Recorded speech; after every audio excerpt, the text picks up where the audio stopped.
Screen Park Unlimited.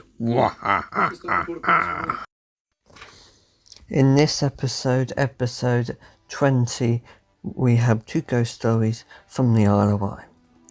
So the first ghost story is called The Carried Skulls. It was blustery, wet September night when Joan and Peter Gunston left the Ponderosa at Ashley to drive back to Bembridge. As regular visitors to the island, they had been out to a dinner dance, and it was approaching midnight as they made their way home along back lanes past Hardingshoe and Numwell. Joan and Pete of Stevenage, who are both retired, saw no other traffic, but as they rounded a left-hand bend, there clearly visible in the headlights was a crowd of people dressed all in black. There must have been 50 of them, standing in the lane.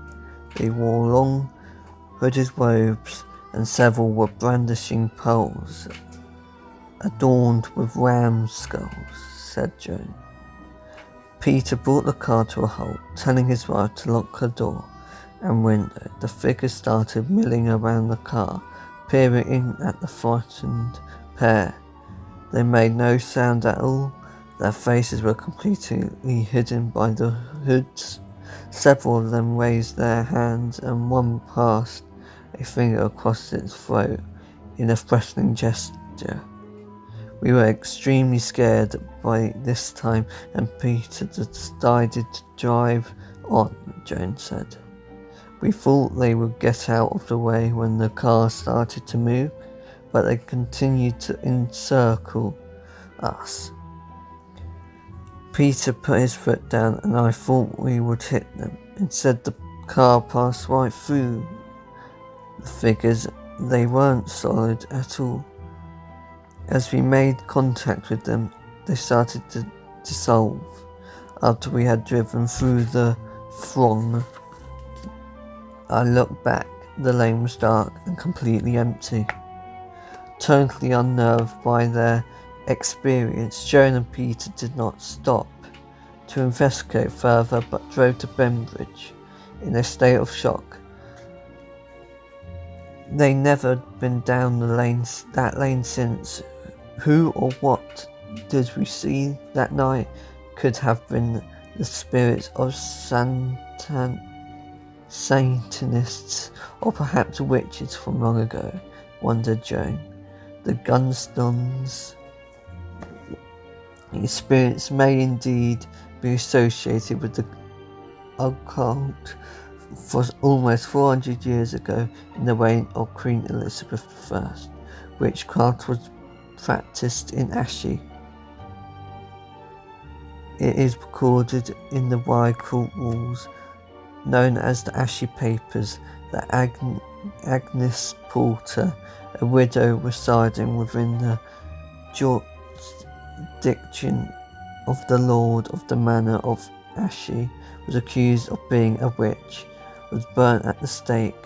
All her goods and chattels were forfeited.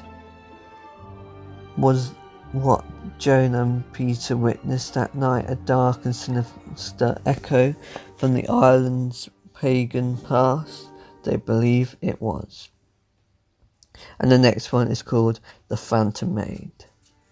When you don't believe in ghosts, it can be difficult to admit you have actually seen one.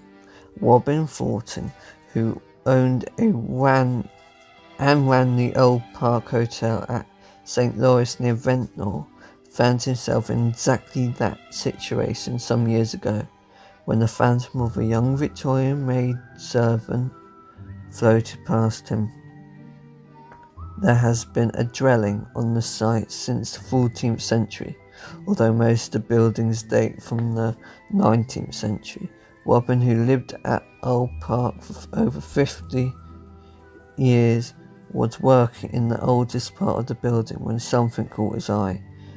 Glancing up, he saw with total disbelief a young serving girl wearing a long black and white striped Victorian dress with a lace cap over her black hair.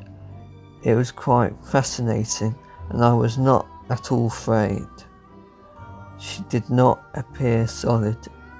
It was just like looking at a reflection in a plate glass window. She seemed quite friendly and just moved past me and disappeared, he recalled.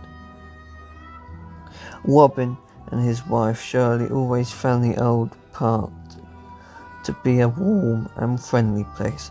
A local physic told them there was nothing evil there, certainly nothing to fear.